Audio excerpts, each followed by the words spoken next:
Hey everybody, and welcome back to the channel. It's your girl Lori, and I wanted to hop on really quick to show you guys my positive and my negative journal. And the reason that I say this is because it's so important.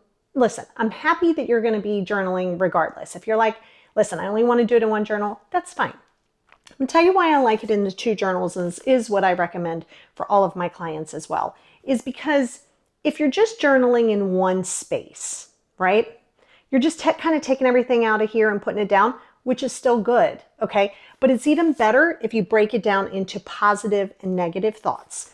And the reason being is because number one, you can stay present.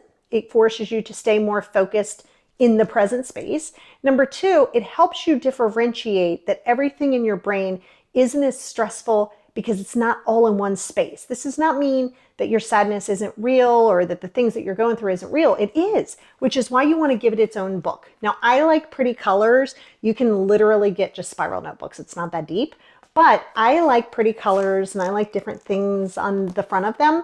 And then I like to carry several sets of them. So I like to have them in my car. I like to have them on my desk. I like to have them by my bed, just because sometimes I don't want to use it as an excuse for myself to be like, oh my God, my books are downstairs. I'm just going to not journal. I try to make it as easy as possible to just get all my thoughts out.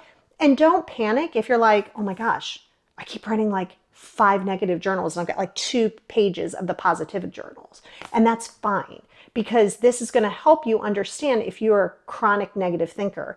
And by differentiating and separating it out, it's going to give you that time to be like, okay, let me really look at all of the negatives and then looking at the positive and going, okay, this is not to be misconstrued with the gratitude journal, which is a whole separate journal.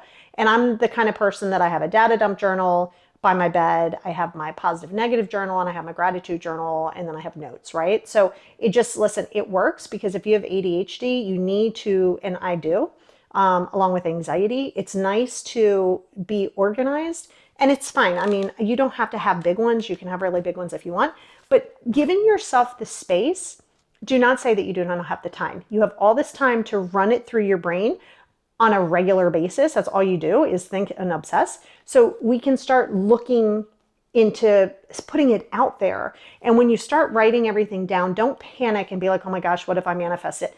Manifestation does not work that way. I will do a whole podcast. I will do that too. But I will do a whole video on manifestation, because you writing it down doesn't just make it come to life. If you believe that that's what you align in, that's what makes it come to life, whether you store it here or you put it down on paper. So I would love for you guys to hit me in the comments below after you've tried it. And here's the deal. As with everything, it takes 28 days to be a habit. Got to be consistent. Just try it for 5 days, right? Just 5 days.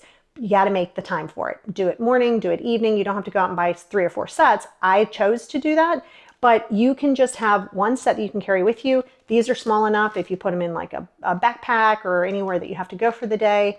Write in it as often as you want. And don't panic and be like, oh my gosh, why am I thinking so negatively? We're not here to judge it. We're just here to process it. So this is going to be your first step in processing it, is number one, getting it down without the judgment. You also don't get to go through your whole negative journal and be like, oh my gosh, why am I being so negative? What's wrong with me? We're not judging it. Okay. And so that may be a little bit of a struggle for you too, but I definitely want you to try this 5 days, positive and negative.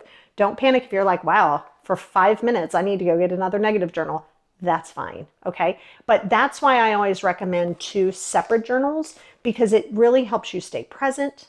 It also helps you really get what you're trying to think down, and it forces you to not make it so cluttered in your brain, because you're like, wow, okay, where do I want it? And it's good because you might be writing in the positive journal and then say, oh my gosh, I need to put something negative in. And that's why you have them open at the same time. So give it a whirl. I promise you that it works, but only if you work it. So you don't get to do it for 2 or 3 days and then be like, okay, this sucks.